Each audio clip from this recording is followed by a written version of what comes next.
રાષ્ટ્રીય ભાજપ અધ્યક્ષ જેપી નડ્ડાએ આજે આગામી સમયમાં યોજાનાર લોકસભાની ચૂંટણીની તૈયારીઓના ભાગરૂપે ગુજરાતની 26 બેઠકો પર ગાંધીનગર ખાતેથી વર્ચ્યુઅલ મધ્યસ્થ કાર્યાલયનો પ્રારંભ કર્યો હતો। ત્યારે પાટણમાં હારીજ 3 રસ્તા પાસે આવેલા ગોપી આર્કેડ કોમ્પ્લેક્સમાં પાટણ 3 લોકસભા મધ્યસ્થનું કાર્યાલયનું કેબિનેટ પ્રધાન બલવંતસિંહ રાજપૂતના હસ્તે લોકાર્પણ કરી ખુલ્લું મુકાયું હતું। મોટી સંખ્યામાં ભાજપના આગેવાનો કાર્યકરો ઉપસ્થિત રહ્યા હતા। 22મી જાન્યુઆરીએ રામ મંદિર પ્રાણ પ્રતિષ્ઠા મહોત્સવ સંપન્ન થયા બાદ ભારતીય જનતા પાર્ટી દ્વારા આગામી લોકસભાની ચૂંટણીઓની તૈયારીઓ શરૂ કરવામાં આવી છે।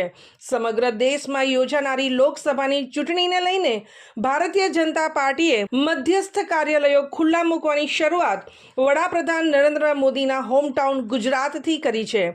રાષ્ટ્રીય અધ્યક્ષ જેપી નડ્ડાએ આજે ગાંધીનગર ખાતેથી વર્ચ્યુઅલ 26 બેઠકો પર મધ્યસ્થ કાર્યાલયોનો શુભારંભ કરી 26 બેઠકો જંગી બહુમતોથી જીતવાનો આશાવાદ વ્યક્ત કર્યો હતો। ત્યારે હારીજ 3 રસ્તા પર આવેલ ગોપી આર્કેડ કોમ્પ્લેક્સમાં 3 પાટણ લોકસભા બેઠકનું મધ્યસ્થ કાર્યાલય કેબિનેટ મંત્રી બલવંતસિંહ રાજપૂતના હસ્તે વિધિવત રીતે ખુલ્લું મૂકવામાં આવ્યું હતું।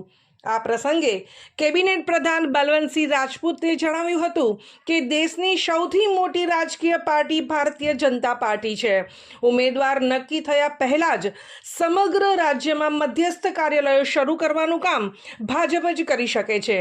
સરકારે લોકોને આપેલા તમામ વચનો પૂર્ણ કર્યા છે, માટે પાટણ લોકસભા બેઠક 5 લાખ મતોથી જીતવાનો આશાવાદ વ્યક્ત કર્યો હતો। પાટણના સાંસદ ભરતસિંહ ડાભીએ જણાવ્યું હતું કે આ વિસ્તારના મતદારોએ મને સાંસદ બનાવ્યો છે, ત્યારે જાહેર જીવનના મૂલ્યો સાચવી મારા હોદ્દાની ગરિમા જાળવી પાર્ટીને લાંછન લાગે તેવું કોઈ કાર્ય કર્યું નથી।